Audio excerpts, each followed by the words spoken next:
मदात्मने गुणैकसिन्धवे नमः शिवाय दामलेशदूतकोकबन्धवे नमः शिवाय नामशेषितानमद्भवान्धवे नमः शिवाय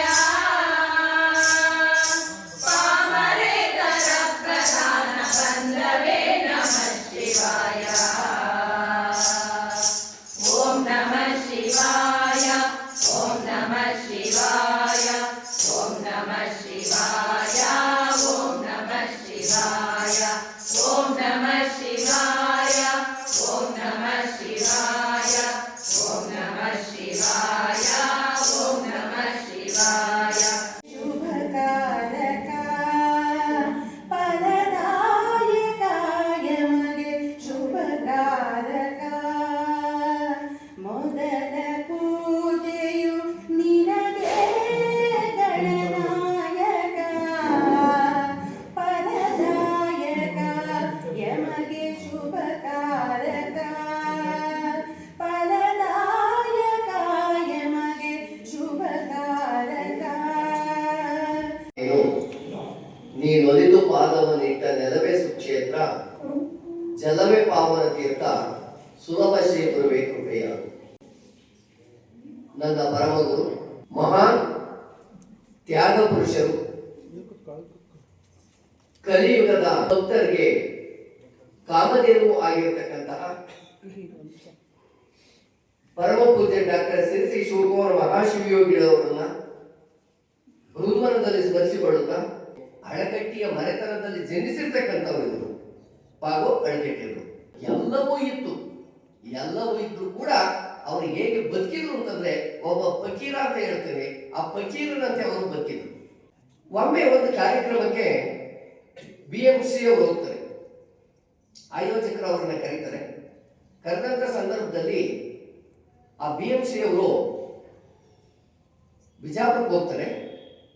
ಬಿಜಾಪುರಕ್ಕೆ ಹೋಗಿ ಅಲ್ಲಿನ ಸಂಘಟಕರು ಹೇಳ್ತಾರೆ, ಸ್ವಾಮಿ ಬನ್ನಿ ಇಲ್ಲಿ ಬಿಜಾಪುರದ ಗೋಲಗುಮ್ಮಟವನ್ನು ತೋರಿಸ್ತೀವಿ ನಿಮ್ಗೆ, ಈ ಗೋಲಗುಮ್ಮಟವನ್ನು ನೋಡಿ ಅಂತ ಅಂತಾರೆ.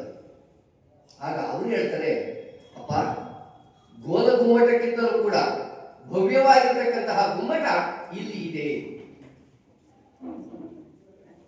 ಆ ಗುಮ್ಮಟ ಗೋಲಗುಮ್ಮಟಕ್ಕಿಂತಲೂ ದೊಡ್ಡದು. ಅದು ಗೋಲಗುಮ್ಮಟ ಅದು ಶಾಶ್ವತವಾಗಿ ಒಂದೇ ತರ ನಿಂತಿರ್ತಕ್ಕಂಥದ್ದು, ಅದು ಚರವಾಗಿರ್ತಕ್ಕಂಥದ್ದಲ್ಲ, ಅದು ಸ್ಥಿರವಾಗಿರ್ತಕ್ಕಂಥ ಗೋಲಗುಮ್ಮಟ. ಆದರೆ ಜಂಗಮ ಸ್ವರೂಪಿಯಾಗಿರ್ತಕ್ಕಂಥ ಒಂದು ಗೋಲಗುಮ್ಮಟ ಇಲ್ಲೇ ಬಿಜಾಪುರದಲ್ಲಿ ಇದೆ ಅಂತ ಹೇಳ್ತಾರೆ. ಯಾರು ಅಂತ ಅವ್ರಿಗೆಲ್ಲ ಆಶ್ಚರ್ಯ ಆಗುತ್ತೆ.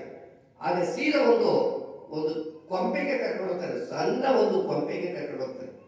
ಆ ಕೊಂಪೆಗೆ ಕರ್ಕೊಂಡು ಹೋದಾಗ ಅವರು ಅರುಕಲು ಮುರಿದ ಮನೆಯಲ್ಲಿ ಅರುಕಲು ಚಾಪೆ ಹಾಸಿಕೊಂಡು ವಚನಗಳನ್ನೆಲ್ಲ ಸಂಗ್ರಹ ಮಾಡುತ್ತಾ ಅವುಗಳನ್ನ ಜೋಡಿಸಿ ಅವುಗಳನ್ನ ಎಲ್ಲ ವಿಷಯವಾರು ವಿಂಗಡಿಸಿ ಅವರು ಮಾಡುತ್ತಾ ಇರ್ತಾರೆ. BMC ಅಂತಂದ್ರೆ ದೊಡ್ಡ ಸಾಹಿತ್ಯರು. ಅಂಥವ್ರು ಇವರು ಮನೆ ಹೋಗಿ ಇವರು ಇಡೀ ಜಗತ್ತಿನ ಅದ್ಭುತಗಳಲ್ಲಿ ಇನ್ನೊಂದು ಅದ್ಭುತ ಅಂತ ಹೇಳಿರಲ್ಲ, ಆಗಿಂದಲೇ ಇವರು ಪಾಪ ಅಳಕಟ್ಟಿಯವರು ಇನ್ನೆಂತ ಅದ್ಭುತವಾಗಿರ್ಬೇಕು ಅಂತಕ್ಕಂಥದ್ದು ನಾವು ಯೋಚನೆ ಮಾಡಬೇಕಾಗಿದೆ. ಅಷ್ಟೇ ಅಲ್ಲ, ಅದಕ್ಕಿಂತಲೂ ಮಹತ್ತಿನಿಂದ ಬೃಹತ್ತಿನಿಂದ ಕೊಡ್ತಕ್ಕಂಥ ಇದು ನಡೆದಾಡತಕ್ಕಂತಹ ಗೋಲಗುಮ್ಮಟ ಅಂತ ಹೇಳ್ತಾರೆ. ಪಾಗು ಅಳಕಟ್ಟಿಯವ್ರ ಬಗ್ಗೆ BMC ಕಂಡ್ರಿಯವರು, ಅವ್ರು ಕುವೆಂಪುರವ್ರಿಗೂ ಕೂಡ ಅವರು BMC ಕಂಡ್ರಿಯವರು ಅಂತಹವರು ಇವ್ರ ಬಗ್ಗೆ ಮಾತಾಡ್ತಾರೆ ಅಂತಂದ್ರೆ ಇವ್ರ ವ್ಯಕ್ತಿತ್ವ ಎಂಥದ್ದು ಎಂಬತಕ್ಕಂಥದ್ದನ್ನ ನಾವು ಖಂಡಿತ ಇವತ್ತು ತಿಳಿಬೇಕಾಗಿದೆ. ಅದಕ್ಕೋಸ್ಕರ ಹೇಳ್ತಾರೆ, ಅವರಿಗೆ ವಚನ ಪಿತಾಮಹ ಅಂತ ಕರೀತಾರೆ. ಅವರಿಗೆ ರಾವ್ ಬಹದ್ದೂರ್ ಅಂತ ಒಂದು ಪ್ರಶಸ್ತಿ ಇದೆ. ಆಗಿನ ಕಾಲದಲ್ಲಿ ದೊಡ್ಡ ಅತ್ಯಂತ ಶ್ರೇಷ್ಠವಾಗಿರ್ತಕ್ಕಂಥದ್ದು. ಇವತ್ತೇನಾದ್ರೂ ಅವ್ರು ಇದ್ದಿದ್ದು ಕರ್ನಾಟಕ ರತ್ನಕ್ಕಿಂತಲೂ ಭಾರತ ರತ್ನಕ್ಕಿಂತಲೂ ಮಿಗಿಲಾಗಿರ್ತಕ್ಕಂಥವ್ರು. 1880 ಜುಲೈ 2ನೇ ತಾರೀಕರಂದು ಧಾರವಾಡದಲ್ಲಿ ಇವರು ಜನಿಸ್ತಾರೆ. ಇವರ ಮನೆತನವೇ ಅಳಕಟ್ಟಿ ಮನೆತನ. ಈಗಿನ ಸವದತ್ತಿ ಸನಿಹ ಇರತಕ್ಕಂಥ ಪಾರಸಗಡ ತಾಲೂಕಿನ ಆ ಊರಿನಿಂದ ಇವರು ಬಂದಂಥವರು. ಇವರು ಬಂದು ಧಾರವಾಡದಲ್ಲಿ ವಾಸ ಮಾಡ್ತಾರೆ. ಇವರ ತಾತನ ಹೆಸರು ಫಕೀರಪ್ಪ ಅಂತ.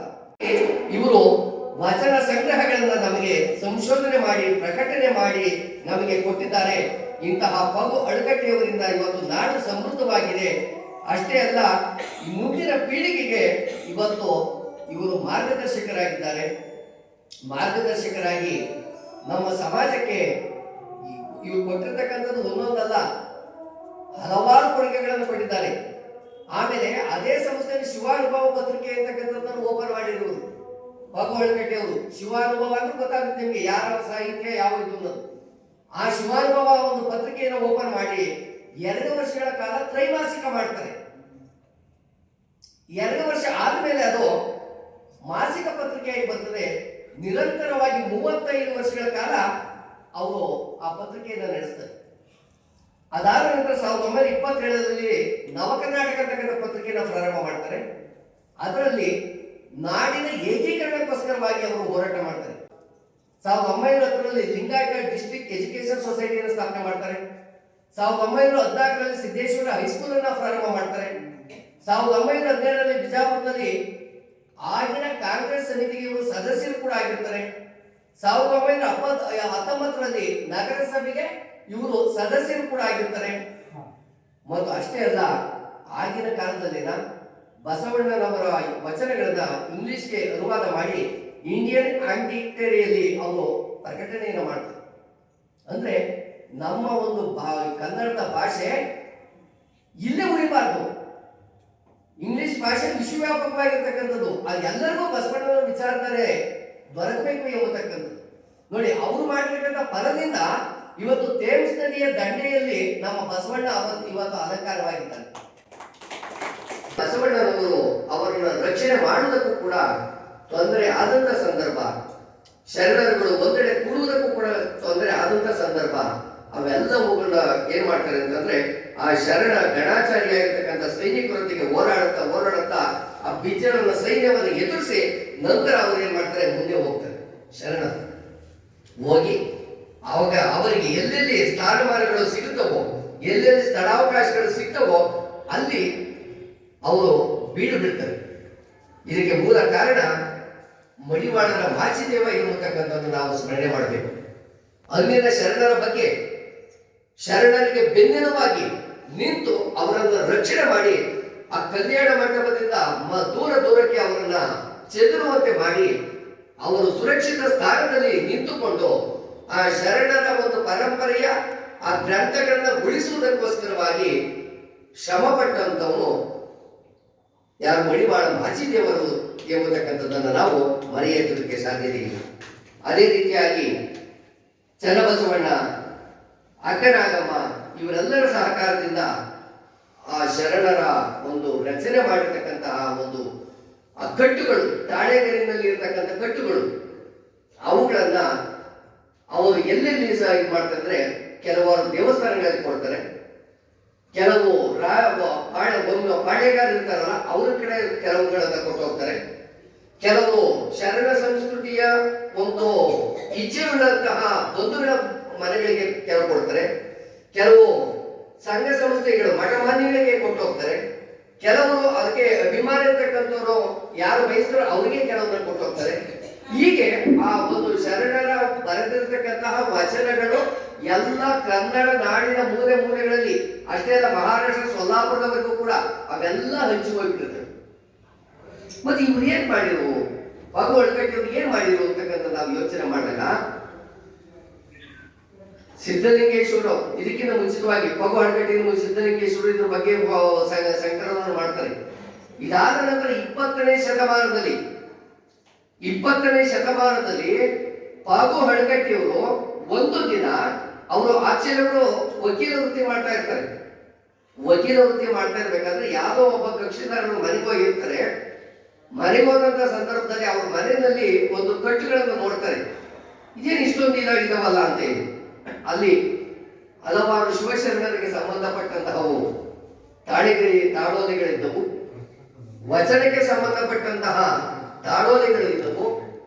ಅವುಗಳನ್ನೆಲ್ಲ ನೋಡಿ ಎಂತ ಅದ್ಭುತವಾಗಿರ್ತಕ್ಕಂಥದ್ದು, ಇಂತಹ ಒಂದು ಅಮೂಲ್ಯವಾಗಿರ್ತಕ್ಕಂತಹದ್ದು ಮೂಲೆ ಗುಂಪಾಗಿ ಬರೀ ಊದ್ಗಡ್ಡೆ ಹೆಚ್ಚಿ ದಿನ ನೀರನ್ನ ಚುಂಬಿಸಿ ಅದಕ್ಕೆ ಹೂವು ಪತ್ರ ಇಟ್ಟು ಪೂಜೆ ಮಾಡಿ ಮೂಲೆ ಗುಂಪು ಮಾಡ್ತಾ ಇದ್ದಾರಲ್ಲಪ್ಪ, ಇದು ಕೆಲವಾರು ವರ್ಷಗಳು ಹೋದ್ಮೇಲೆ ಇವು ನಶಿಸಿ ಹೋಗ್ತವೆ. ಮುಂದಿನ ಪೀಳಿಗೆಗೆ ಶರಣ ಸಾಹಿತ್ಯ ತಲುಪುವುದಿಲ್ಲ ಅಂತ ಯೋಚನೆ ಮಾಡಿ ಅಡ್ವೊಕೇಟ್ ಆಗಿರ್ತಕ್ಕಂಥವ್ರು ತಮ್ಮ ಲಾಯರ್ ವೃತ್ತಿಯನ್ನ ಬಿಟ್ಟು ಬಿಟ್ಟು ವಚನಗಳನ್ನ ಸಂಗ್ರಹ ಮಾಡುವುದಕ್ಕೆ ತೊಡಗ್ತಾನೆ ಈ ಪುಣ್ಯಾತ್ಮ ಪಾಗು ಅಡ್ಬೇಕೇನು. ಅವರು ವಚನ ಸಾಹಿತ್ಯವನ್ನು ಶೇಖರಣೆ ಮಾಡೋದು ಒಂದು ಕಡೆ ಆದ್ರೆ ಅದನ್ನ ಈಗಿನಂತೆ ಮುದ್ರಣಾಲಯಗಳಿರಲಿಲ್ಲ. ಅವಾಗ ಕಲ್ಲಚ್ಚುಗಳಿತ್ತು.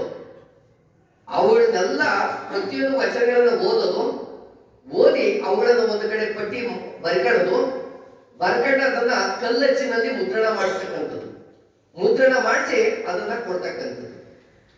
ಈಗ ನಾಡಿಗೆ ಸಲ್ಲಿಸಬೇಕು ಎಂಬುದಾಗಿ ಇವರು ಯೋಚನೆ ಮಾಡಿ ಏನ್ ಮಾಡ್ತಾರೆ ಅಂತಂದ್ರೆ, ಇದು ಎಷ್ಟು ಮಹತ್ವ ಅನ್ನೋದು ನಿಮ್ಗೆ ಈಗ ಹೇಳ್ತೀನಿ ತಿಳ್ಕೊಳ್ಳಿ. ಆಗಿನ ಕಾಲದಲ್ಲಿ ಬಸವಣ್ಣನವರ ವಚನಗಳನ್ನ ಮೊದಲು ಮುದ್ರಣ ಮಾಡುವುದಕ್ಕೆ 20ನೇ ಶತಮಾನದಲ್ಲಿ ಪಾಗು ಅಳಕಟ್ಟಿಯವರು ತೊಡಗಿ ಇದು ಮುದ್ರಣಕ್ಕೋಸ್ಕರವಾಗಿ ಒಂದು ಸಂಸ್ಥೆ ಕೊಡ್ತಾರೆ. ಆ ಸಂಸ್ಥೆ ಯಾವ್ದಪ್ಪ ಅಂತಂದ್ರೆ ಕ್ರಿಶ್ಚಿಯಾನಿಟಿಗೆ ಧರ್ಮಕ್ಕೆ ಒಳಪಟ್ಟಿರ್ತಕ್ಕಂತಹದ್ದು. ಅವರು ಕ್ರಿಶ್ಚಿಯನ್ ಧರ್ಮದವರು ಏನು ಅಂತಂದ್ರೆ ನಮ್ಮ ಕ್ರಿಶ್ಚಿಯನ್ ಧರ್ಮದ ಒಂದು ವಿಚಾರಧಾರೆಯನ್ನ ಮುದ್ರಿಸುವುದನ್ನು ಬಿಟ್ಟು ಬೇರೆ ಮುದ್ರಿಸತಕ್ಕಂಥದ್ದು ಇಲ್ಲ ಎಂಬತಕ್ಕಂಥ ಭಾವನೆಯಲ್ಲಿ ಇದ್ದಂತ ಕಾಲದಲ್ಲಿ ಕೊಡ್ತಾರೆ. ಆದರೆ ಹಸ್ತಪ್ರತಿಗಳನ್ನ ಕೈಯಲ್ಲಿ ಕರಡು ಪ್ರತಿ ಬರೆದಿದ್ದದ್ದು ಒಂದು, ಜೊತೆಗೆ ಅವರಿಂದ ಕ್ರೋಢೀಕರಿಸಿರ್ತಕ್ಕಂತಹ ಹಣ ಅದು 500 ರೂಪಾಯಿಗಳನ್ನ ಆ ಕ್ರಿಶ್ಚಿಯನ್ ಸೊಸೈಟಿಗೆ ಕೊಡ್ತಾರೆ. ಭಾಷಾ ಸಂಸ್ಥೆ ಅಂತ ಅವ್ರೇನ್ ಮಾಡ್ತಾರೆ, ಇದೆಲ್ಲವನ್ನ ಕೂಡ ಓದ್ತಾರೆ, ವಚನ ಸಾಹಿತ್ಯವನ್ನು ಓದ್ತಾರೆ. ಓದಿ ಏನ್ ಮಾಡ್ತಾರೆ ಅಂತಂದ್ರೆ, ಏನಪ್ಪ ಈ ವಿಚಾರ ಇಷ್ಟೊಂದಿದೆಯಲ್ಲ, ಇದನ್ನ ನಾವೇನಾದ್ರೂ ಮುದ್ರಣ ಮಾಡಿಬಿಟ್ರೆ, ಈ ವಚನ ಸಾಹಿತ್ಯವನ್ನು ನಾವೇನಾದ್ರೂ ಮುದ್ರಣ ಮಾಡಿಬಿಟ್ರೆ ನಮ್ಮ ಧರ್ಮ ಪ್ರಚಾರಕ್ಕೆ ಹಿನ್ನಡೆ ಆಗುತ್ತೆ ಅಂತ ತಿಳ್ಕೊಂಡು ಅವರು 500 ರೂಪಾಯಿ ಮತ್ತು ಆ ಕಟ್ಟುಗಳನ್ನ ಬರ್ತಿದ್ರಲ್ಲ, ತಾಡೋದೆ ಪ್ರತಿಗಳನ್ನ ಒಂದು ಇದನ್ನ ಕಚ್ಚಾಪ್ರತಿ ಮಾಡಿದ್ರಲ್ಲ, ಆ ಪ್ರತಿಗಳನ್ನ ಸ್ವಾಮಿ ನಾವು ಮುದ್ರಣ ಮಾಡಕ್ಕಾಗಲ್ಲ, ಇದನ್ನ ಯಾವುದೇ ಕಾರಣಕ್ಕೂ ನಮ್ಮ ಸಂಸ್ಥೆ ಮುದ್ರಣ ಮಾಡಕ್ಕೆ ಒಪ್ಪುವುದಿಲ್ಲ, ಇದನ್ನ ನಿಮ್ಗೆ ವಾಪಸ್ ಕೊಡಿ ಅಂತ ಹೇಳಿ ಕೊಟ್ಟಿದ್ದಾರೆ. ಅವ್ರೇನಾದ್ರೂ ಮನಸ್ಸು ಮಾಡಿದ್ರೆ ಇವರು ಸುಪ್ರೀಂ ಕೋರ್ಟಿಗೆ ನ್ಯಾಯ ಜಡ್ಜ್ ಆಗ್ಬೇಕಾಗಿತ್ತು. ಅವರು ಆಗಿನ ಕಾಲಕ್ಕೆ BA ಓದಿರ್ತಕ್ಕಂಥವ್ರು, ಅವರು ಅಡ್ವೊಕೇಟ್ ಆಗಿದ್ದಂಥವ್ರು. ಅವ್ರು ಅಂತಹ ಬದುಕನ್ನ ಬಿಟ್ಬಿಟ್ಟು ನನಗೆ ಇದ್ಯಾವುದು ಶಾಶ್ವತವಾದ ಜೀವನ ಅಲ್ಲ, ನನಗೆ ಬೇಕಾಗಿರ್ತಕ್ಕಂಥದ್ದು ನನಗೆ ಶರಣ ಧರ್ಮ, ಶರಣ ಸಂಸ್ಕೃತಿ. ಒಂದು ಸರಿ ಅವರಿಗೆ ಡಾಕ್ಟರೇಟ್ ಪದವಿ ಬರ್ತದೆ. ಡಾಕ್ಟರೇಟ್ ಪದವಿ ಬಂದಾಗ SC ಪಾವಟೆ ಅಂತಕ್ಕಂಥ ಮಹಾಶಯರು ಅವಾಗ ಅವರು ಆ ಯೂನಿವರ್ಸಿಟಿಗೆ ಕುಲಸಚಿವರಾಗಿರ್ತಾರೆ. ಅವ್ರೇನ್ ಮಾಡ್ತಾರೆ, ಒಂದಿನ ಔತಣಕೂಟಕ್ಕೆ ಕುಳಿತುಕೊಂಡಿರ್ತಾರೆ. ಔತಣಕೂಟಕ್ಕೆ ಕುಳಿತುಕೊಂಡಂತ ಸಂದರ್ಭದಲ್ಲಿ ಇವರೆಲ್ಲರೂ ತುಂಬಾ ಬಿಸಿಲಿನ ಪ್ರದೇಶ, ಅದು ಕೋಟ್ ಹಾಕೊಂಡು ಹೋಗಿರ್ತಾರೆ ಊಟಕ್ಕೆ. ಕೋಟ್ ಹಾಕೊಂಡು ಹೋದಂತ ಸಂದರ್ಭದಲ್ಲಿ ಅವ್ರು ಹೇಳ್ತಾರೆ, ಬಾಬ್ನೇರ್ಗೆ ಬಾಬ್ನೇರ್ ಹೇಳ್ತಾರೆ ಇನ್ನೊಬ್ರಿಗೆ, ಪಕ್ಕದಲ್ಲಿ ಇದ್ದಂಥವ್ರಿಗೆ ನೋಡಿ ಅವ್ರಿಗೆ ಕೋಟನ್ನು ಬಿಚ್ಚಿಬಿಟ್ಟು ಊಟ ಮಾಡಕ್ಕೆ, ಯಾಕಂದ್ರೆ ಪುಷ್ಕಳವಾಗಿರ್ತಕ್ಕಂಥ ಭೋಜನ ಅನಂತವಾಗಿ ಸವಿಲಿ, ಈ ಸೆಕೆ ನೀರು ಸುರಿತಾ ಇದೆ, ಅದ್ರೊಳಗೆ ಊಟ ಮಾಡ್ತಾ ಇದ್ದಾರಲ್ಲ ಅವ್ರಿಗೆ ಹೇಳಿ ಇರೋದು. ಅವ್ರಿಗೆ ಹೇಳ್ತಾರೆ. ಆಗ ಅವ್ರು ಹೇಳ್ತಾರೆ, ಅವ್ರ ಕಿವಿ ಎತ್ತರ ಇವ್ರ ಬಾಯಿ ಅಂತ ಹೇಳ್ತಾರೆ. ಏನಂತ ಅಂದ್ರೆ ಎಲ್ಲರಿಗೂ ಕೇಳಿಸುತ್ತೆ ಅಂತ ಅವ್ರು ಹೇಳ್ತಾರೆ, ಸ್ವಾಮಿ ಈಗ ನಾನು ಊಟ ಮಾಡ್ತಾ ಇದ್ದೀನಲ್ಲ, ಸೆಕೆ ನೀರು ನನಗೆ ಬಾಧಿಸ್ತಾ ಇದೆಯಲ್ಲ, ಅದರಿಂದ ನನಗೆ ನೋವಿಲ್ಲ. ಆದ್ರೆ ಈ ಕೋಟನ್ನು ಏನಾದ್ರೂ ಬಿಚ್ಚಿದ್ರೆ ನಾನು ಧರಿಸಿಕೊಂಡಿರ್ತಕ್ಕಂಥ ಒಳಗಡೆ ಅಂಗಿ ಇದೆಯಲ್ಲ, ಅದು ಸಂಪೂರ್ಣವಾಗಿ ಹರಿದು ಹೋಗಿಬಿಟ್ಟಿದೆ, ಇದು ಅವಮಾನ ಆಗುತ್ತೆ, ಅದಕ್ಕೋಸ್ಕರ ತಾವು ದಯಮಾಡಿ ಸುಮ್ಮನಿದ್ ಬಿಡಿ ಅಂತ ಹೇಳಿ ಆ ಹರಿದ ಕೋಟಿನಲ್ಲಿ ಡಾಕ್ಟರೇಟ್ ಪದವಿ ಪಡೆದಿರ್ತಕ್ಕಂಥ ಯಾರಾದ್ರೂ ಕರ್ನಾಟಕದಲ್ಲಿ ಇದ್ರೆ ಅದು ಸಿದ್ಧಗಂಗಾ ಮಠದಲ್ಲಿ ಶಿವಕುಮಾರ ಸ್ವಾಮೀಜಿಯವರು ಒಂದು ದಿವಸ ನಾವು ಅವರಿಗೆ ಈ ಆಗಾಗ್ಗೆ ನಾವು ಅವರಿಗೆ ಪೂಜೆ ಪ್ರಸಾದಕ್ಕೆಲ್ಲ ನಾವು ತೊಡಗಿಕೊಳ್ತಾ ಇದ್ವಿ. ಒಂದು ದಿನ ಏನಾಯ್ತು ಅಂತಂದ್ರೆ ಮಡಿಬಟ್ಟೆಯನ್ನು ಕೊಡ್ತಕ್ಕಂಥ ಪ್ರಸಂಗ ಬಂತು. ನಾವು ಅಲ್ಲೇ ಇದ್ವಿ ಜೊತೆನಲ್ಲಿ. ಆ ಮಡಿಬಟ್ಟೆ ಕೊಟ್ಟಿದ್ದಾಗ ಮೇಲಿನ ಅಂಗಿ ಭುಜದ ಸೌದು ಹರಿದೋಗ್ಬಿಟ್ಟಿತ್ತು. ಹರಿದೋದಂತ ಸಂದರ್ಭದಲ್ಲಿ ನಾವು ಏನ್ ಹೇಳಿದ್ರು, ಅಲ್ಲಿದ್ದ ಬಟ್ಟೆ ಕೊಡ್ತಕ್ಕಂಥ ಬುದ್ಧಿ ಇಲ್ಲಿ ಹರಿದೋಗಿದೆ, ಇದನ್ನ ಬದ್ಧ ಮಾಡಬೇಕು ಅಂತ. ಆಗ ಬುದ್ಧಿರು ಹರಿದೋಗಿದ್ಯಾ ಅಂತ ಅಂದ್ರು, ಅಷ್ಟೇ ಇದ್ದಿದ್ದು. ಹಂಗಂತಿದ್ದಾಗ ಅದನ್ನೇ ಧರಿಸ್ಕೊಂಡ್ರು ಶಿವಕುಮಾರ ಸ್ವಾಮೀಜಿ. ಧರಿಸ್ಕೊಂಡು ಅದ್ರ ಮೇಲೆ ಇನ್ನೊಂದು ಒದ್ಗಣ್ತಿದ್ರು, ನೀವು ನೋಡಿರ್ಬೋದು ಆ ಪುಸ್ತಕದ ಇದ್ರಲ್ಲಿ ಕಾಣ್ತಿದೆ, ಭಾಷೆ ಮೇಲೆ ಒದ್ಗಡೋದು. ಅದನ್ನ ಒದ್ಗಡು ಎಲ್ಲೋಗಿದೆ ತೋರಿಸಿ ಈಗ ಅಂತ. ಇದಕ್ಕೆ ವಲಸೆಗೆ 2,500 ರೂಪಾಯಿ ಕಟ್ಬೋದು ದುಡ್ಡು ಜೊತೆಗೆ. ಇದೇನಾದ್ರೂ ನಾವು ಹಂಗೆ ಹಾಕಿಟ್ರೆ ನಮ್ಮ ಮಠದಲ್ಲಿ 10 ಜನದ ಶುಲ್ಕ ಕಟ್ಬೋದು, ಪರೀಕ್ಷೆ ಶಾಲೆಗೆ ಶುಲ್ಕ ಕಟ್ಬೋದು ಅಂತ. ಯಾರು? ಆ ಭಗವಂತ ಮಹಾನುಭಾವನಾಗಿರ್ತಕ್ಕಂಥ ಶಿವಕುಮಾರ ಸ್ವಾಮೀಜಿ.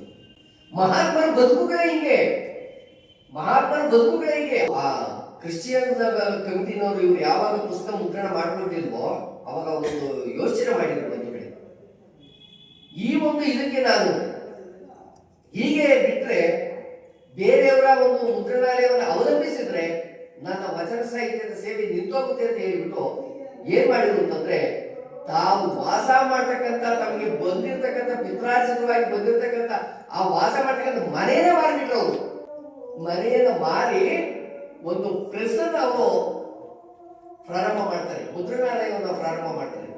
ಆ ಮುದ್ರಣಾಲಯದಲ್ಲಿ ಶರಣರ ಚಿಂತನೆಗಳನ್ನ ಒಳಗೊಂಡಿರ್ತಕ್ಕಂಥ ಕೃತಿಗಳನ್ನಕ್ಕೆ ಮುದ್ರಣ ಮಾಡೋದಕ್ಕೆ ಮಾತ್ರ ಸೀಮಿತ ಮಾಡ್ತಾರೆ. ಅಷ್ಟೇ ಅಲ್ಲ, ಒಮ್ಮೆ ಇವರ ಮಗ ಸತ್ತೋಗ್ತಾನೆ. ಮಗ ಸತ್ತೋದಂತ ಸಂದರ್ಭದಲ್ಲಿ ಅವಾಗೆ ಡೆಲ್ಲಿನಲ್ಲಿ ಕೆಲಸ ಮಾಡ್ತಿದ್ದಂತ ಮಗ, ಆಗಿನ ಕಾಲಕ್ಕೆ 1,200 ರೂಪಾಯಿ ಸಂಬಳ, ಅವನಿಗೆ 1,200 ರೂಪಾಯಿ ಸಂಬಳ ತಾಳ್ತಕ್ಕಂಥ ಒಬ್ಬ ಮಗ ಇಲ್ಲ ಅಂತಂದಾಗ ಏನ್ ಹೇಳಿದ್ರು ತಾವು, ಶಿವನ ವಸ್ತು ಶಿವನಿಗೆ ಸಲ್ಲಿತು ಬಿಡುವನು, ಶಿವನ ವಸ್ತು ಶಿವನಿಗೆ ಸಂದಾಯವಾಯಿತು ಬಿಡುವಂತ ಚಿಂತನೆ ಮಾಡಲಿಲ್ಲ. ಅಂದ್ರೆ ಅವರು ಸ್ಥಿತಪ್ರಜ್ಞತೆ ಅವರಲ್ಲಿ. ಭಗವದ್ಗೀತೆ ಹೇಳ್ತಾರೆ, ಶೀತೋಷ್ಣ ಸುಖ ದುಃಖೇಶು ಸಮಸಂಗ ವಿಭರ್ಜಿತ. ಶೀತ ಆಗ್ಲಿ ಉಷ್ಣ ಆಗ್ಲಿ, ತಾಪ ಬರಲಿ ಅನುತಾಪ ಬರಲಿ, ಯಾವುದೇ ಬಂದರೂ ಕೂಡ ಸಮಾನ ಸ್ಥಿತಿನಲ್ಲಿ ಇರ್ತಾರಲ್ಲ ಅವರನ್ನ ಸ್ಥಿತಪ್ರಜ್ಞರು ಅಂತ ಕರೀತಾರೆ. ಇವರು 25ನೇ ತಾರೀಕು 5ನೇ ತಿಂಗಳು 1964ರಲ್ಲಿ ಇವರು ಶಿವೈಕ್ಯರಾಗ್ತಾರೆ. 4 ಜನ ಸಹೋದರರು ಇರ್ತಾರೆ, 3 ಜನ ಸಹೋದರಿ ಇರ್ತಾರೆ. ಇಂತಹ ಕುಟುಂಬ ಇದ್ರೂ ಕೂಡ ಎಲ್ಲವೂ ಇದ್ದು ಏನೂ ಇಲ್ಲದವರಂತೆ, ಎಲ್ಲವೂ ಇದು ನನ್ನದಲ್ಲ, ಇದು ಸಮಾಜದ, ಇದು ನಾಡಿನದು ಅಂತಕ್ಕಂಥದ್ದು ತ್ಯಾಗ ಪುರುಷರಾಗಿ ಗಂಧದ ಕೊರಳಿನಂತೆ ನಿರಂತರವಾಗಿ ತೇಯುತ್ತಾ ಅದರ ಪರಿಮಳವನ್ನ ನಾಡಿಗೆ ನೀಡುತ್ತಾ ಇವತ್ತು ಅವರು ಲಿಂಗೈಕ್ಯರಾಗಿಲ್ಲ, ನಮ್ಮೆಲ್ಲರ ಮನಸ್ಸಿನಲ್ಲಿ ಮರದಲ್ಲಿ ಐಕ್ಯವಾಗಿದ್ದಾರೆ, ನಮ್ಮ ಮರದಲ್ಲಿ ಉಳಿದಿದ್ದಾರೆ. ಆ ಉಳಿದಿರ್ತಕ್ಕಂತಹ ಒಂದು ಅವಕಾಶದಿಂದ ನಾವು ಇವತ್ತು ಅವರನ್ನ ಚಿಂತನೆಯನ್ನು ಮಾಡ್ತಾ ಇದ್ದೀವಿ. ಇಂತಹ ಈ ಒಂದು ಗ್ರಾಮದಲ್ಲಿ, ಈ ಒಂದು ನಾಡಿನಲ್ಲಿ, ಈ ಒಂದು ಊರಿನಲ್ಲಿ ಅಂತಹ ವ್ಯಕ್ತಿಗಳು ಜನಿಸಲಿ ಅಂತಕ್ಕಂಥದ್ದನ್ನ ಆಶಿಸುತ್ತಾ, ನನಗೆ ಅವಕಾಶ ಮಾಡಿಕೊಟ್ಟಂತಹ ಈ ಒಂದು ಬಳಗಕ್ಕೆ, ಅಣ್ಣ ಸುರೇಶ್ ಬಾಬುರವರಿಗೆ ಮತ್ತು ನಿಮಗೆ ಎಲ್ಲರಿಗೂ ನಾನು ವಂದಿಸುತ್ತಾ, ನಿಮಗೆ ಭಗವಂತನ ಆ ಶರಣ ಸಾಹಿತ್ಯದ ಸುಗಂಧ ಪರಿಮಳ ನಿಮ್ಮೆಲ್ಲರ ಮನೆಗಳಲ್ಲಿ ಹರಡಲಿ ಅಂತ ಹೇಳಿ ಆಶಿಸುತ್ತಾ ನಾನು ವಿರಮಿಸುತ್ತೇನೆ. ಶುಭಂಭೂಯ. ಯಾರೋ ಒಬ್ಬರ ಮನೆಗೆ ಹೋದ್ರು, ಅಲ್ಲಿ ಕಾಣಿಸ್ತು, ಅವ್ರಿಗೆಲ್ಲೇ ನಾನು ಇದನ್ನು ಸಾಧಿಸಬೇಕು. ಅದು ಸಾಧಿಸೋ ಮಾರ್ಗ ಎಷ್ಟು ಕಠಿಣವಾಗಿತ್ತು ಅಂದರೆ ಅವರ ವೈಯಕ್ತಿಕ ಜೀವನ ನಾವು ಲೆಕ್ಕಕ್ಕೆ ಇಡಲಿಲ್ಲ. ಅವರ ಮನೇಲಿ ಮಾಡಿದ್ರು, ಮನೆಗೆ ಹೋದ್ರು ಅವ್ರು ಲೆಕ್ಕ ಇಟ್ಟಿಲ್ಲ, ಯಾವುದು ಇಟ್ಟಿಲ್ಲ. ಯಾತಕ್ಕೋಸ್ಕರ ಸಮಾಜ ಇವತ್ತು ನಾವು ಜನ ನೆಮ್ಮದಿಯಾಗಿರ್ಬೇಕು. ಅವ್ರು ಮಾಡಿರ್ತಕ್ಕಂಥ ಅದನ್ನೇ ನಾವು ನೆನೆಸ್ಕೊಳ್ಳೋದು. ಯಾಕೆ ನೆನೆಸ್ಕೊಂಡ್ವಿ ಅವ್ರನ್ನೆಲ್ಲ ನಾವು? ಇವತ್ತು ನಮ್ಮ ತಂದೆ ಹೋಗ್ತು, ತಾತ ಹೋಗ್ತು, ಅವ್ರು ಇನ್ನೂ ನಮ್ಗೆ ಗೊತ್ತಿಲ್ಲ. 12ನೇ ಶತಮಾನ ಶರಣರನ್ನು ನೆನೆಸ್ಕೊತೀವಿ ನಾವು. ಶಂಕರಾಚಾರ್ಯ ಇಂಡೇಶ್ವರ ಅವ್ರನ್ನ ನೆನೆಸ್ಕೊತೀವಿ. ಬುದ್ಧ 2,000 ವರ್ಷ ಹಿಂದೆ ಇದ್ದದ್ದು ನೆನೆಸ್ಕೊತೀವಿ. ಯಾಕೆ ನೆನೆಸ್ಕೊತೀವಿ? ಅವರೆಲ್ಲ ತಮಗಾಗಿ ಬದುಕಲಿಲ್ಲ, ತಮ್ಮ ಸ್ವಂತಕ್ಕಾಗಿ ಬದುಕಲಿಲ್ಲ, ಅವರು ಈ ಸಮಾಜಕ್ಕಾಗಿ ಬದುಕು.